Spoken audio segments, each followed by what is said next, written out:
Bienvenida o bienvenido. Hoy vamos a meternos en un tema, bueno, complejo, la verdad. ¿Cómo intentamos ordenar y entender los trastornos mentales? Tenemos aquí material sobre uno de los sistemas clave, el DSM. La idea es ver un poco por qué necesitamos estas clasificaciones, que a veces suenan a etiquetas un poco frías, y cómo ha ido cambiando una de las guías más importantes con el tiempo. Vale, pues empecemos por el principio. ¿Por qué clasificar algo tan personal, tan complejo como la psicopatología? Pues mira, es una pregunta clave, sí. Yo diría que es casi una necesidad práctica. Piensa en la cantidad de problemas diferentes que hay, la variedad. Sin un lenguaje común sería imposible, ¿no? ¿Cómo se entendería un profesional de aquí, de Sevilla, y un investigador, no sé, en Boston? Claro, la comunicación. Exacto. La clasificación da esa base común, esa nomenclatura. Y no solo eso, ¿eh? Funciona también como una especie de compendio, ¿sabes? Recoge lo que se sabe de cada trastorno y ayuda a predecir un poco cómo puede ir un caso, qué esperar, qué intentar. Entiendo. O sea, una herramienta para hablar el mismo idioma y también para, bueno, para orientarse un poco en el pronóstico. Y justo hablando de herramientas, el DSM, el Manual Diagnóstico y Estadístico de la Asociación Psiquiátrica Americana, es el gran protagonista aquí. Vemos que va desde la primera versión, el DSM-I del 52, hasta el DSM-5 de 2013. Y se dice que siempre se ha buscado la fiabilidad y la validez. ¿Qué quieren decir exactamente con eso en este mundillo? Buena pregunta, sí. La fiabilidad. Básicamente es la consistencia. O sea, si dos clínicos diferentes ven al mismo paciente, llegan al mismo diagnóstico. Eso es fiabilidad. Y la validez es más peliaguda. Se refiere a si esa categoría, esa etiqueta diagnóstica, de verdad representa algo real, algo clínicamente útil. Algo que se diferencie de otras cosas y que te diga algo importante sobre cómo irá o qué hacer, ¿no? Exacto. Que no sea solo un nombre, sino que tenga significado clínico. Es el gran reto, la verdad, conseguir ambas cosas en psicopatología. Claro, me imagino. No es como medir la tensión arterial, ¿no? Y la historia del DSM parece que refleja esa dificultad del DSM-I, ese de 1952. ¿Cómo empezó? ¿De dónde salió? Pues a ver, las raíces son incluso un poco más antiguas. Ya en 1917 hubo intentos de la Asociación Médica Americana de poner orden, pero el DSM-I del 52 estaba muy enfocado en eso, en poner nombres sin meterse demasiado en por qué es o en tratamientos.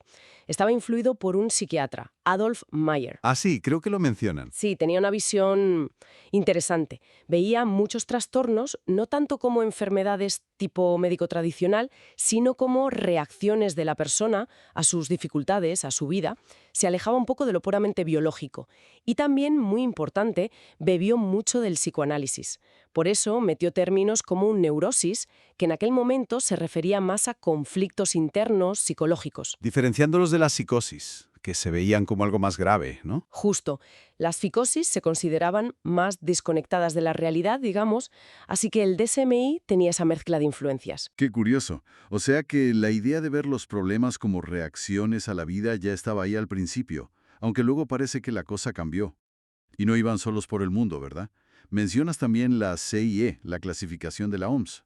Exacto, esto no pasaba en un vacío. La OMS sacó su CIE 8 en 1967 y parece que no convenció del todo a los americanos.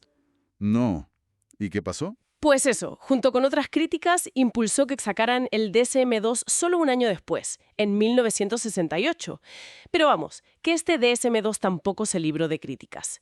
Y toda esa insatisfacción preparó el camino para un cambio mucho más gordo, que fue el DSM-3, que salió en 1973. Ese sí marcó un antes y un después. El DSM-3. ¿Qué tuvo de tan rompedor? ¿Fue ahí cuando se intentó ser más científico, por así decirlo? En cierto modo, sí.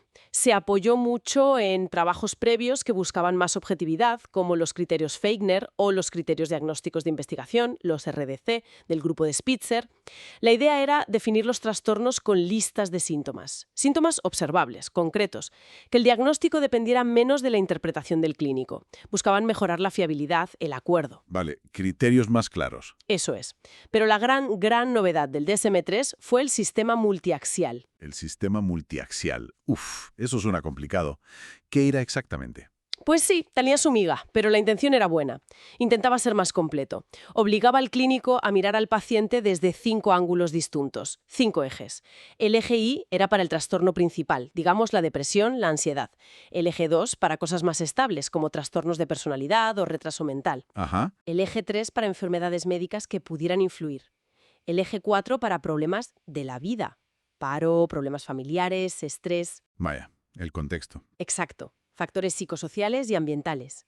Y el eje 5 era una nota global de cómo funcionaba la persona en general. La idea era tener una foto más amplia, no solo la etiqueta del eje I. Suena bastante lógico, la verdad. Intentar captar la complejidad. Pero, en la versión actual, el DSM-5 ya no está en esos ejes. ¿Por qué los quitaron? ¿No funcionó? Era un lío en la práctica. Bueno, hubo críticas, sí. Se discutió sobre si algunos ejes eran fiables o realmente útiles en el día a día. Y oficialmente, uno de los motivos para quitarlos fue el interés en moverse hacia un modelo más dimensional. Dimensional. ¿Qué significa eso?